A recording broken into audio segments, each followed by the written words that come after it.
Convert a D flip-flop into toggle flip-flop. So let's revisit what's a toggle flip-flop. The output of a toggle flip-flop toggles when input to the flop at the active edge is 1.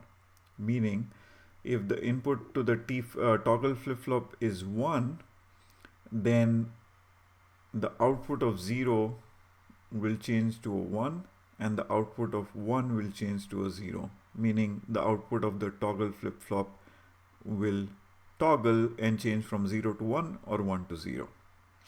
Let's look at the truth table for a toggle flip-flop.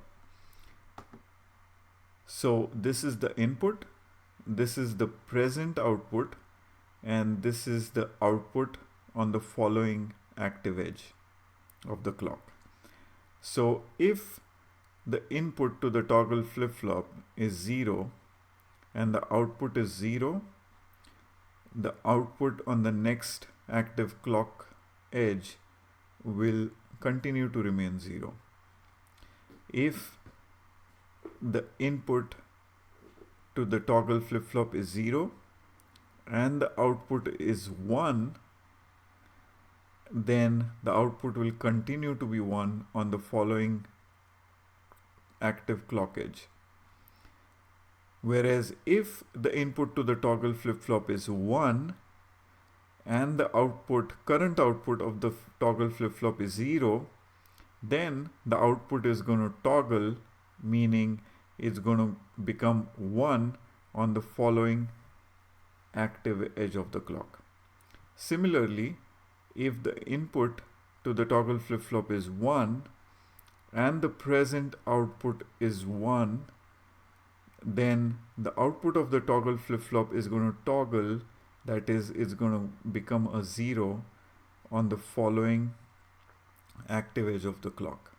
So if you notice, the output changes from 0 to 1 and 1 to 0 only when the input to the toggle flip-flop is 1. Notice it stays the same when the input to the toggle flip-flop is a 0. 0 will continue to remain a 0 and a 1 will continue to remain a 1. This is an important characteristic.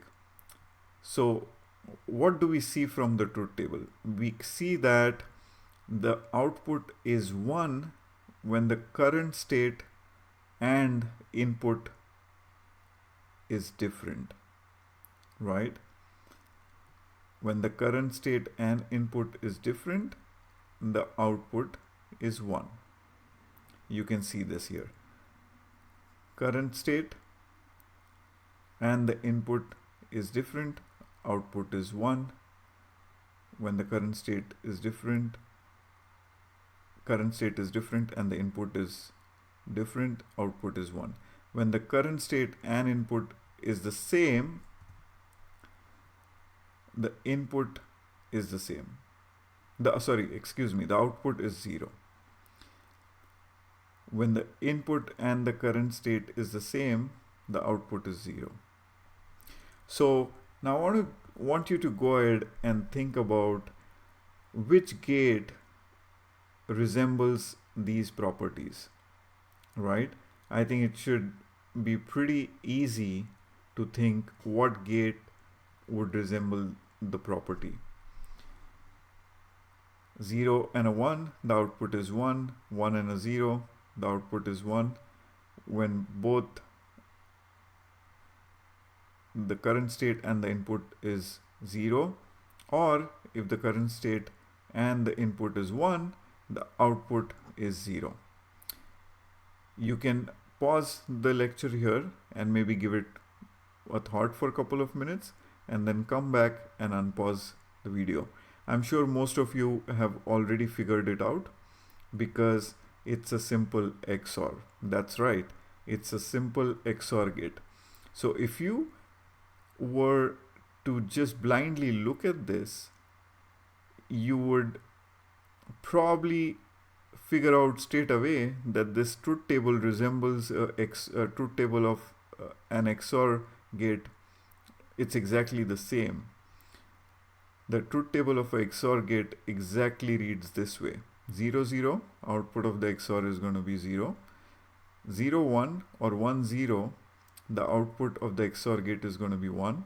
And 1, 1, the output of the XOR is going to be 0. So all we need to do to convert a D flip-flop into a toggle flip-flop is use a XOR gate at the input of the D flip-flop, just like shown here. So you feed the output of the D flip-flop back into the XOR through one of its inputs, and this is going to be your new input, right? This is going to be your new input to the flop. So let's go through this truth table again. The current output is 0, meaning this is 0, and the input is also 0.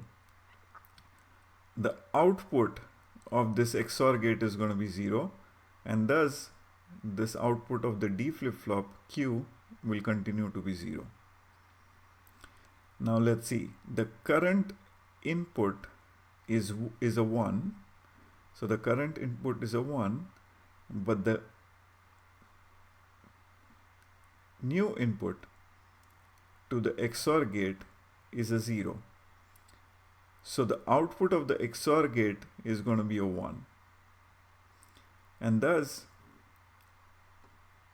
the output of this D flip-flop will continue to be a 1. Now let's look at this third row here. The current state is a 0. So this current state is a 0. And the input, new input to the XOR gate is 1.